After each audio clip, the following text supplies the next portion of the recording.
Assalamualaikum warahmatullahi wabarakatuh.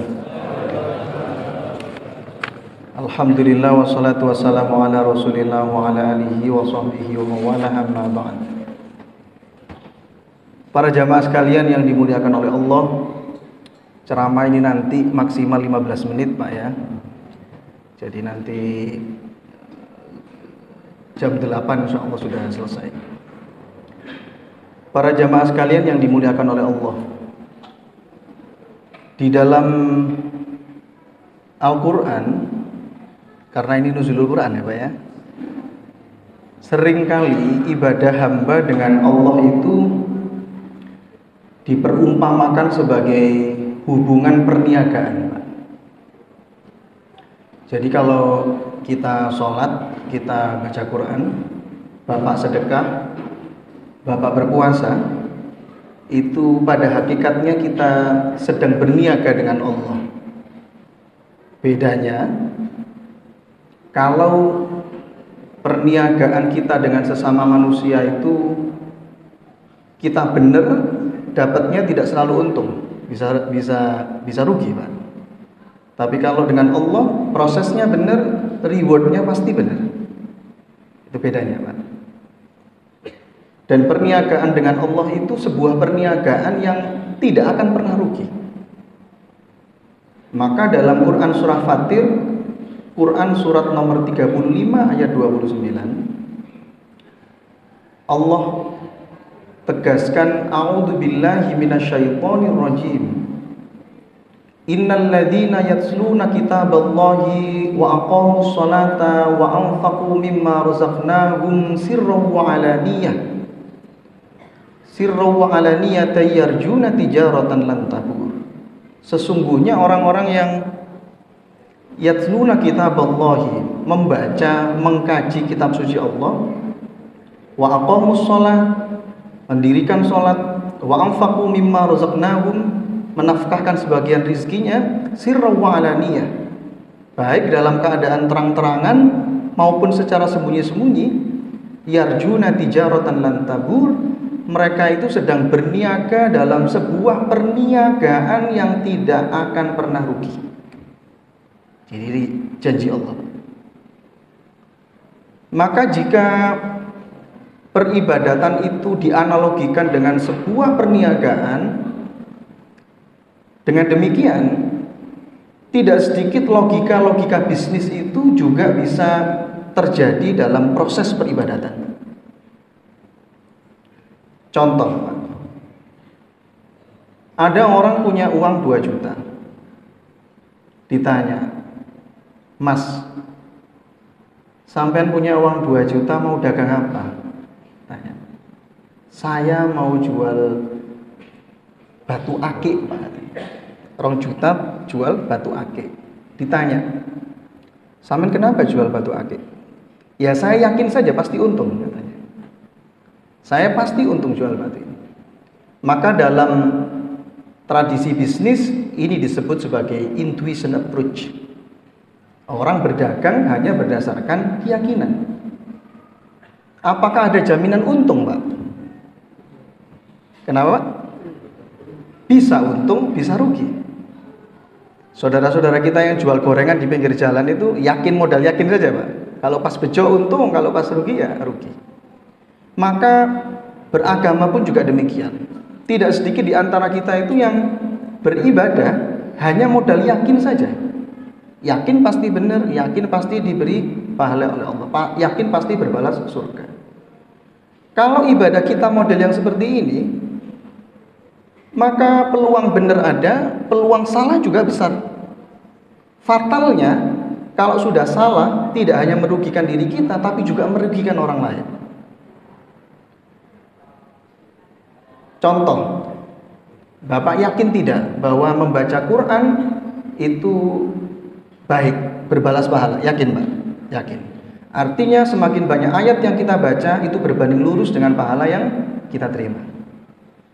Tapi kalau seumpama Pak, Bapak baca Quran jam 12:30 malam di masjid ini pakai pengeras suara,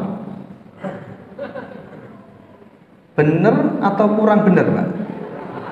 Kurang benar Pak ya. Mengapa? Karena ada tetangga kita yang non-muslim. Ada tetangga kita yang baru melakukan persalinan, punya anak 3 bulan. Ada tetangga kita yang seharian kerjanya agak penat, pusing, butuh istirahat serius. Maka beribadah bermodalkan keyakinan saja tidak cukup.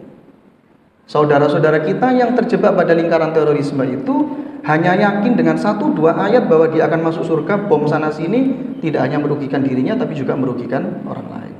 Maka modal keyakinan saja tidak cukup. Lalu ada model yang kedua, ada orang yang berdagang itu hanya berdasarkan kelaziman. Kalau Bapak jalan-jalan ke Kembang Kuning, itu di depan Kembang Kuning ada banyak orang jualan apa Pak? Makam, apa Pak?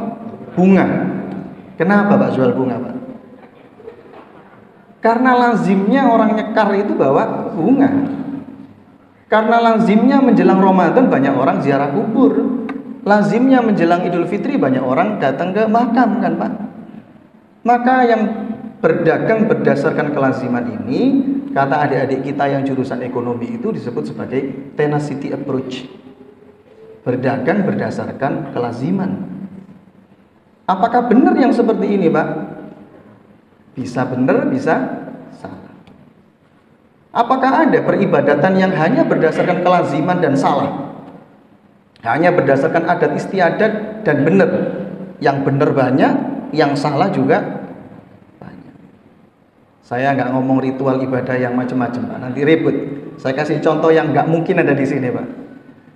Kalau Bapak nanti suatu saat rombongan pelesir ya, jamaah Masjid Nurul Iman pergi ke Suriname misalnya Pak, maka di sana Bapak akan menjumpai saudara-saudara kita Suriname yang sholatnya ada yang menghadap ke timur, ada yang menghadap ke barat. Ada masjid yang menghadap ke timur, ada masjid yang menghadap ke barat. Mengapa demikian? Mereka yang tinggal di sana itu sudah generasi keempat kelima. Dulu kakek buyutnya itu lama tinggal di Jawa Timur, Jawa Tengah, Jawa Barat. Kalau di Jawa mereka ngajari anak cucunya lek sholat ngadep ngulon Pak ya, ngadep barat. Bener Pak, karena posisi Indonesia itu ada di timurnya Saudi Arabia. Lah ini dianggap sebuah kelaziman, mereka balik ke Suriname sholatnya menghadap ke barat. Salah Pak. Padahal posisi Suriname itu ada di baratnya Saudi Arabia. Yang susah kalau meninggal dunia Pak, dikubur ngadeg, gak mungkin Pak. Ya ada yang dikubur itu menghadap ke timur, ada yang menghadap ke barat. Kalau yang menghadap ke timur enak, malaikatnya nggak bingung. Kalau yang menghadap ke barat ini Pak, bingung. Dicatat itu salah mujuri, gak dicatat itu kayak seoba Pak. Kasihan. Ya Pak ya. Maka beribadah berdasarkan kelaziman saja itu masih membahayakan. Ya Pak ya. Kalau pas bejo ya benar, kalau pas apes ya keliru.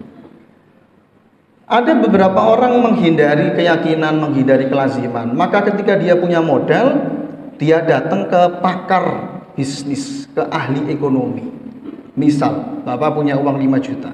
Datang ke ahli ekonomi bisnis yang ada di Winsa, ada di UNER. Lalu Bapak tanya, Pak, saya punya uang 5 juta. Saya kepengen bisnis yang gak soro, batinnya akeh, ya Pak ya, cepet kaya. Ditanya sama ahli bisnis, sampean hobinya apa? Hobi saya kuliner Pak, saya senang makan. Ya sudah, kalau gitu jual pakan burung saja, kroto. Pirsa Pak, kroto Pak. Kroto, sama jual kroto saja. Loh kenapa kok tidak jual depot? Kan kok nggak buka depot?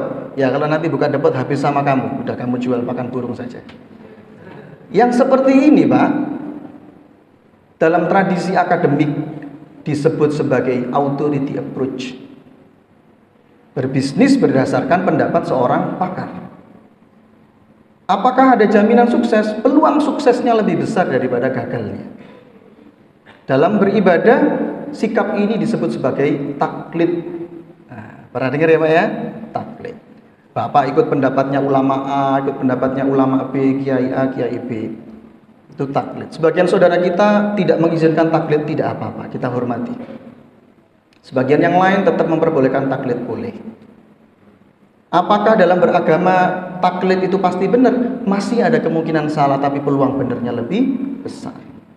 Maka jika ini yang kita lakukan pertaruhannya, kita harus cakap dan tepat dalam memilih figur tokoh agama yang cocok dengan kemampuan Bapak. Kalau soal benar itu subjektif ya Pak ya, tapi yang cocok dengan kemampuan Bapak. Kalau Bapak tidak kuat secara fisik, puasa Senin Kemis, bangun malam, ya cari guru yang ngajari kuat ngajinya. Kalau Bapak ngajinya agak susah, maka cari guru yang kuat fisiknya, sesuai dengan kemampuan kita. Namun pesan saya, golden rule-nya, batasannya, carilah guru yang ngajari kita tambah kasih kepada sesama, ngajari kita hormat sama orang lain, ngajari kita benar, tapi di saat yang sama ngajari kita untuk luwes dalam menyikapi perbedaan. Enak Pak ya, benar tapi nggak banyak musuhnya. Ngajari kita peduli kepada orang lain, ini golden rule-nya. Yang tidak ngajari caci maki, siapapun orangnya, kalau ngajari caci maki mungkin beliau pas khilaf, kita skip saja. Coba ya, jadi kita punya ruang berbeda dari setiap ajaran dari guru kita. Yang terakhir, ada orang berbisnis itu sangat rigid dalam berhitung. Contoh, Bapak kepingin punya usaha di depan Masjid Nurul Iman, lalu Bapak riset, tiap malam Bapak lewat sini, saya harus jualan apa depan masjid ini ya? Kok ketokannya sepi, dodol mercon aja. Cek rodok rame masjidnya katanya, supaya Ramadannya terasa. Ini contoh ya Pak ya, contoh Pak, jangan ditiru Pak. Lalu Bapak berhitung berapa anak usia di sekitar sini di usia 8 sampai 12 tahun. Kalau ke masjid dikasih uang saku berapa? 10.000. 10.000 itu untuk infak semuanya atau 5.000 untuk jajan, 5.000 untuk infak. Lalu Bapak simpulkan, oh kalau begitu saya nggak boleh jual barang yang nilainya di atas 10.000 karena nggak akan laku. Yang seperti ini Pak, bisnis berdasarkan kajian yang mendalam ini disebut sebagai scientific approach. Gitu Pak ya. Yang seperti ini peluang benernya lebih besar lagi daripada 3 pendekatan sebelumnya. Sebagaimana dalam ibadah, idealnya kita juga melakukan hal yang sama. Tidak cukup hanya berdasarkan keyakinan, nggak cukup hanya berdasarkan kelaziman, nggak cukup hanya berdasarkan pendapat kiai, karena potensi salahnya juga ada. Kiai juga manusia, ustadz juga manusia yang kadang tendensius pendapatnya Pak ya. Maka kita verifikasi dengan bacaan yang kita miliki. Benar enggak ini? Seringkali konflik yang terjadi antara kita dengan saudara kita yang berbeda ritual ibadah itu bukan karena ibadahnya yang salah, tapi bacaan kita yang kurang banyak. Kita baru sadar 3-4 tahun kemudian ketika ketemu buku, oh ternyata yang dilakukan teman saya 4 tahun yang lalu itu ada tuh dasarnya. Kita juga semakin tahu bahwa oh ini yang tidak disukai oleh teman saya, berarti saya nggak boleh lakukan itu. Dalam tradisi Islam ini disebut sebagai ijtihad. Ada bacaan yang dijadikan referensi. Dalam teman-teman NU ada tradisi akademik namanya Bahsul Masail, forum akademik untuk memecahkan sebuah hukum Islam. Kalau dalam Muhammadiyah ada namanya Majelis Tarjih, ya Pak ya. Saudara-saudara kita Salafi punya semangat beragama namanya tasfiyah wa tarbiyah, pendidikan dan pensucian diri. Semua ini kita lakukan supaya kita tidak salah dalam melangkah, supaya kita menjadi muslim yang tambah bijak, benar tapi tidak merasa paling benar, mudah menyikapi setiap perbedaan yang ada. Mudah-mudahan di sisa Ramadan yang tidak lama ini kita diberi kekuatan oleh Allah untuk menjalankan setiap ibadah kita itu tidak hanya bermodalkan keyakinan, kelaziman, kiai, tapi juga tidak pelit beli buku. Benar Pak ya? Tidak pelit beli buku, sehingga kita mendampingi keluarga kita itu tidak hanya berdasarkan kelaziman, tapi berdasarkan ilmu pengetahuan. Dan yang terakhir, harapan kita mudah-mudahan kita bisa menyelesaikan Ramadan ini dengan prestasi ibadah yang terbaik.